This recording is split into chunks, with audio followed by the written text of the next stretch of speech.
भव्य महानुभाव, आप लोगों ने सुना होगा या हो सकता है कि आप लोग करते भी हों। क्या? सोने से पहले और जगने के बाद कायोत्सर्ग आज का विषय। आज अपन सभी लोग सोने से पहले और जगने के बाद जो कायोत्सर्ग किया जाता है उसका लॉजिक समझेंगे। वो क्यों किया जाता है और कैसे करना चाहिए। ऐसा नहीं है कि आपने आज से पहले इन विषय को नहीं सुना जो अभी सुन रहे हैं, जैसे देव दर्शन, अभिषेक, ज्योतिष और वास्तु। ये चार विषय आप सभी लोग विगत 1 माह से सुन रहे हैं और समझ रहे हैं। ये विषय पहले भी आपने कई बार सुने हैं, लेकिन शायद लॉजिक के साथ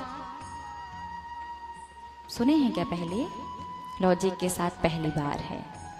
इसीलिए इतनी बार आपने अनेकानेक साधुओं से सुना है कि सोने से पहले और जगने के बाद कायोत्सर्ग जरूर करना चाहिए। कुछ दिन तो आप करते हैं, लेकिन धीरे धीरे फिर करना बंद कर देते हैं। इसकी सबसे बड़ी वजह यह है कि आपको उसका लॉजिक नहीं पता।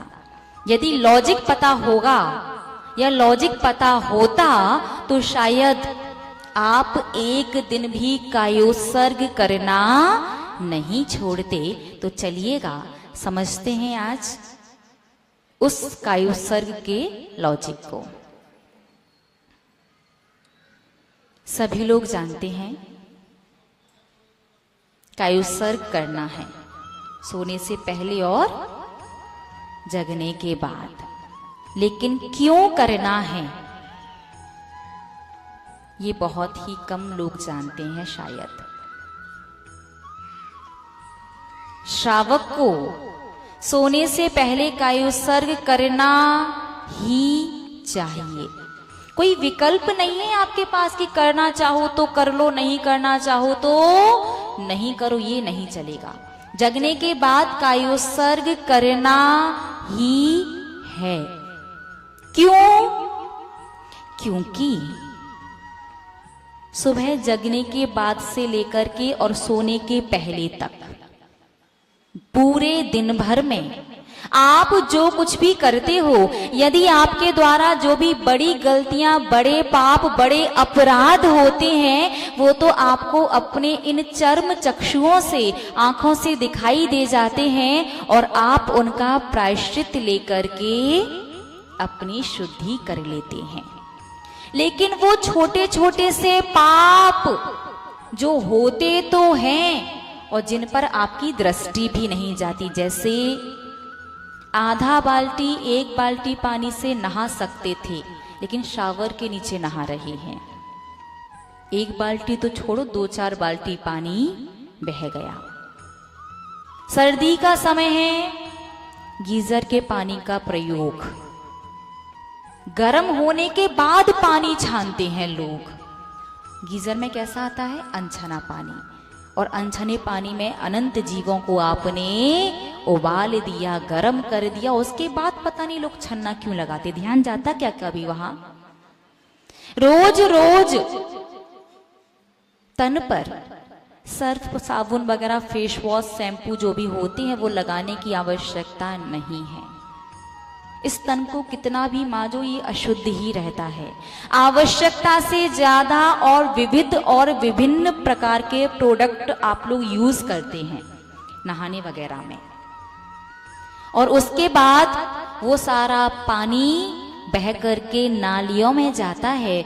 नालियों में अनंत त्रस जीव, अनंत विकलत्र जीव होते हैं। आप कल्पना करो, उनका शरीर की जो त्वचा है वो इतनी नरम, इतनी सॉफ्ट होती है, जैसे आप एक कोई छिलनी देखी आपने, छिलनी सब्जी वगैरह छीलते हैं जिससे, क्या बोलते हैं उससे, छीलनी होती जो भी होती है, हाँ समझ तो गए ना, जिससे सब्जियां छीलते हैं, उसे लेकर के अपने ऊपर की स्किन को छील लो, फिर वो सॉफ्ट सी नरम सी एक स्किन निकल के आती है ना, जहां पर हल्का सा भी हाथ टच हो जाए तो जलन होती है ना, उतनी नाजुक, उतनी ही सॉफ्ट उस नाली में रहने वाले अनंत जीवों की स्किन होती है।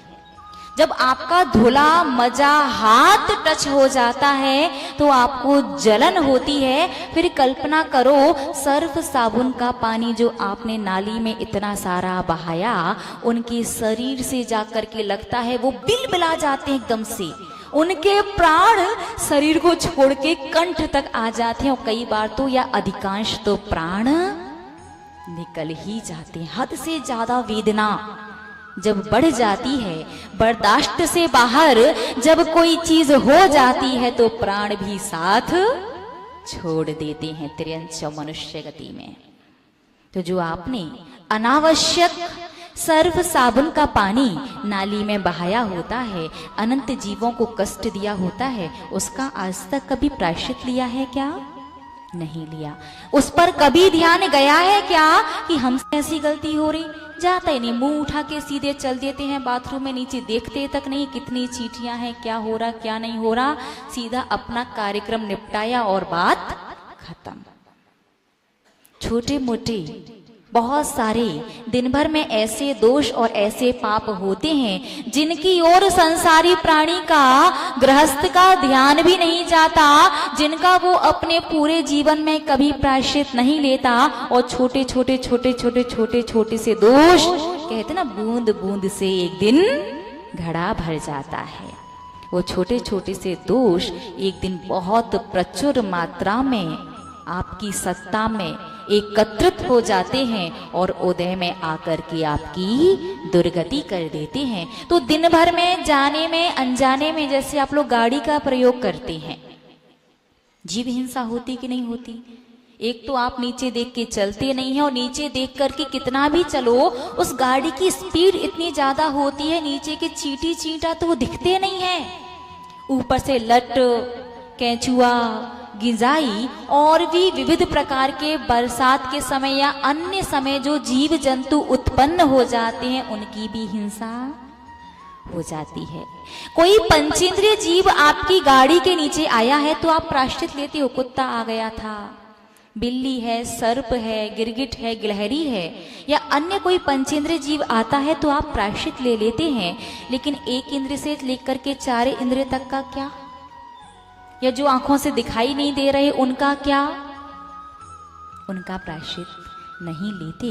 और वो पाप कब इतना ज्यादा हो जाता है संसारी प्राणी को पता ही नहीं चलता। इसीलिए आचार्य भगवंत ने कहा है कि हे संसारी प्राणी, तू आयु के अंत में कभी किसी साधु के पास पहुंच पाएगा या नहीं पहुंच पाएगा नहीं पता। तुझे किसी साधु का संबोधन मिलेगा या नहीं मिलेगा नहीं पता। तुझे अपने अंत समय साधु के दर्शन होंगे या नहीं होंगे नहीं पता। तू अपने आयु के अंत में उत्तमार्थ प्रायश्चित के माध्यम से अपने पूरे जीवन में की गई गलतियों की क्षमा याचना कर पाएगा या नहीं कर पाएगा नहीं पता। और सबसे बड़ी बात तो तुझे यही नहीं पता कि तेरा अंत कब आएगा। कोई भी सेकंड और कोई भी श्वास तेरी आखिरी श्वास और आखिरी समय हो सकता है। तो इसलिए क्या करना चाहिए? सोने से पहले एक कायुसर्ग करके सोना चाहिए, क्योंकि आचार्य भगवंत ने प्रायश्चित ग्रंथों में कायुसर्ग को 9 बार णमोकार मंत्र पढ़ना सबसे लघु प्रायश्चित कहलाता है। और उस एक कायुसर्ग के माध्यम से पूरे दिन भर में जाने में अनजाने में जो भी आपसे छोटी मोटी गलतियां हो जाती हैं, जिन पर आपका ध्यान नहीं जाता, जिनका आप प्रायश्चित नहीं ले पाते, वो सारा दोष सारा पाप धुल जाता है। इतना बड़ा बेनिफिट है, तो ध्यान रखना, कायुसर्ग करना है कि नहीं? बिल्कुल करना है। चलो, सोने से पहले क्यों करना चाहिए समझ में आ गया, लेकिन जगने के बाद कायुसर्ग क्यों करना चाहिए? क्योंकि रात में सोते समय भी आप लोगों के हाथ पैर है ना, वो चलते रहते हैं। कभी इस करवट सोते हो, कभी उस करवट सोते हो, कभी सीधे सोते हो, कभी उल्टे सोते हो। लाइट का, पंखा का, एसी का, कूलर और हीटर वगैरह सर्दी गर्मी मौसम के हिसाब से विविध प्रकार के उपकरणों का आप लोग प्रयोग करते हैं। मच्छर वगैरह हो जाते हैं तो उनकी व्यवस्था भी कुछ ना कुछ करके सोते हैं। तो रात्रि में भी आपके माध्यम से कई प्रकार की हिंसा होती है। उस पाप का हिसाब किताब बराबर करने के लिए कि हे जिनेंद्र देव, पता नहीं मैं इस सारे पापों का प्रायश्चित ले भी पाऊंगा कि नहीं ले पाऊंगा। जब गुरु मिलेंगे तब एक साथ पूरे जीवन का प्रायश्चित उनसे ले लूंगा, लेकिन जब तक नहीं मिल रहे और तब तक यदि बाई चांस बुलावा आ गया तो इस पाप को मैं अपने साथ लेकर के जाना नहीं चाहता। इसलिए प्रातः काल सो करके उठ करके भी सबसे पहले एक कायुसर्ग करना है।